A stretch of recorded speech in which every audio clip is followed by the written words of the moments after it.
والسلام على سيد الأنبياء والمرسلين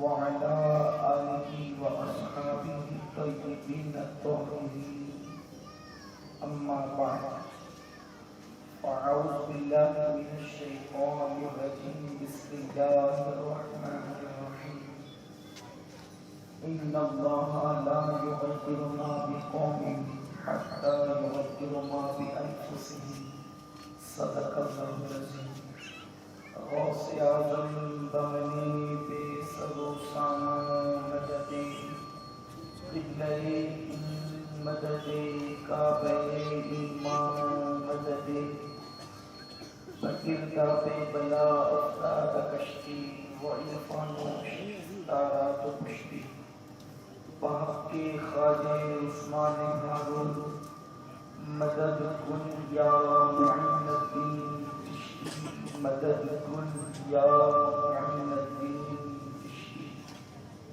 مدد کن یا معین الدین چشتی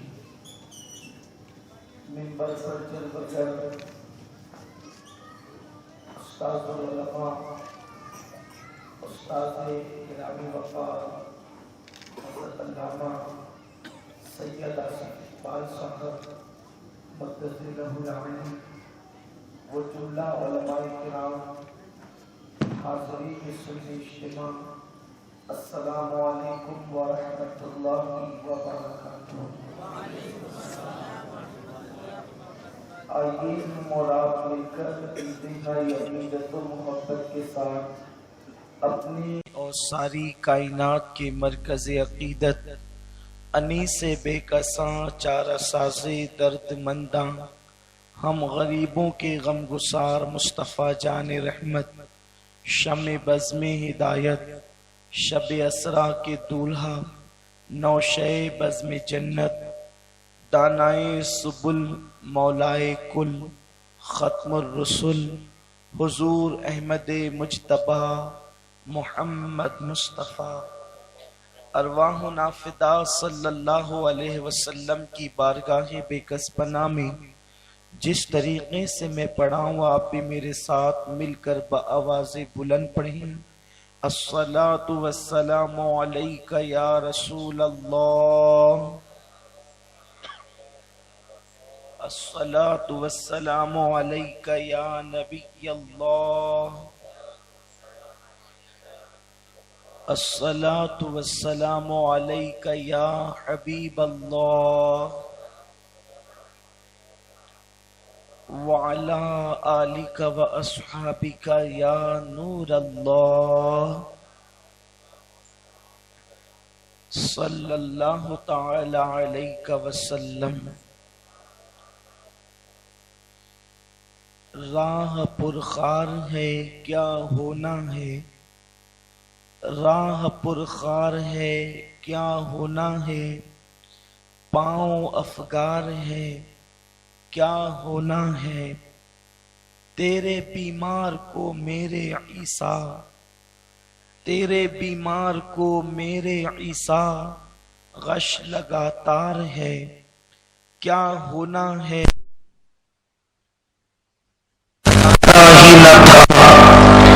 دل ہمیں تم سے نہ تھا، سفر ہے کیا ہونا ہے، دید کن آج یہاں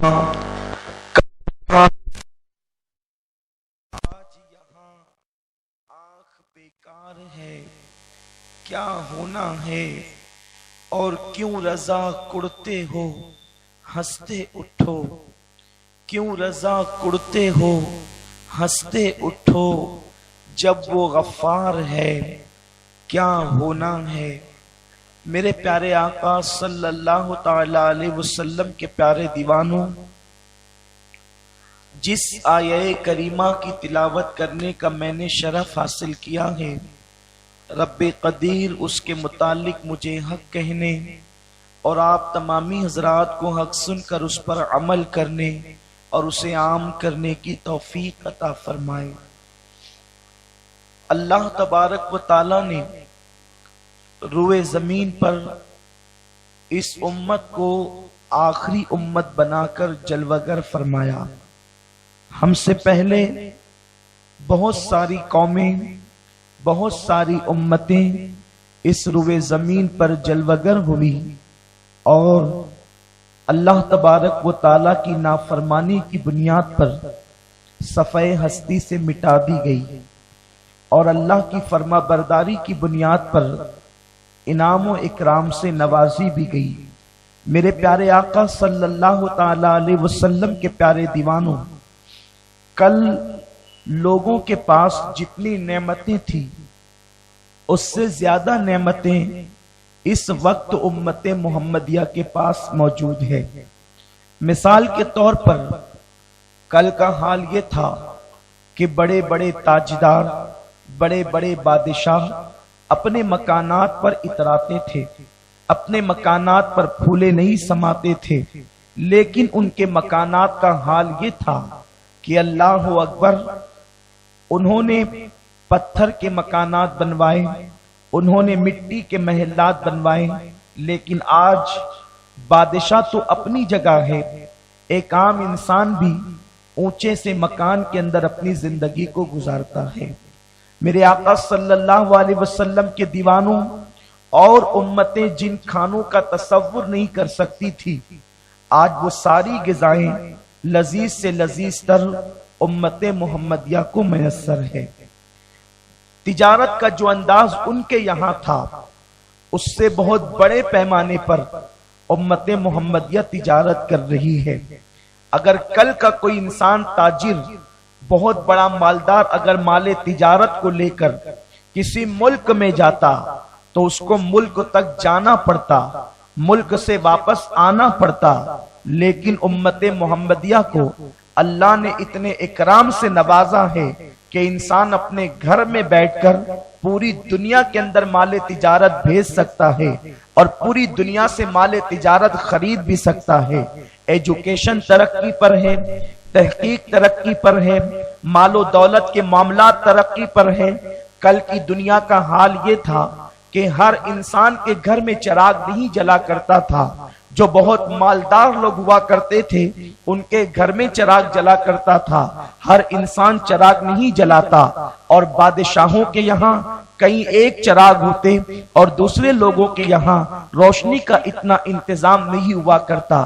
میرے پیارے آقا صلی اللہ تعالی علیہ وسلم کے پیارے دیوانوں، نمرود کا اترانا ایک درخت کی بنیاد پر تھا، اس کے پاس ایک درخت تھا، لیکن آج دنیا کے اندر درختوں کی اتنی بہتات ہے کہ جس کو دیکھ کر کے انسان حیرت زدہ رہتا ہے۔ قارون کا خزانہ اتنا زیادہ تھا، لیکن آج کا انسان جتنا قارون کا خزانہ تھا اتنے قارون کے خزانے کو انسان ایک ATM کے اندر جیب میں رکھ کر کے پوری دنیا کا سفر کرتا ہے۔ میرے پیارے آقا صلی اللہ علیہ وسلم کے پیارے دیوانوں، اسی طریقے سے آپ دیکھتے چلے جائیں، میرے آقا صلی اللہ علیہ وسلم کے غلاموں، میرے اللہ نے ہم پر آرائش و زیبائش کے سامان جو ہے اس کی فراوانی کر دی ہے۔ اللہ تبارک و تعالیٰ نے ہمیں عیش کے لیے بہت زیادہ چیزیں میسر عطا فرمائی ہے۔ میرے اللہ نے ہمیں بہت قیمتی انعامات سے نوازا ہے۔ کل کے لوگ گھوڑوں پر اور کھچروں پر سفر کیا کرتے تھے، آج کے لوگ پلینوں کے اندر سفر کر رہے ہیں۔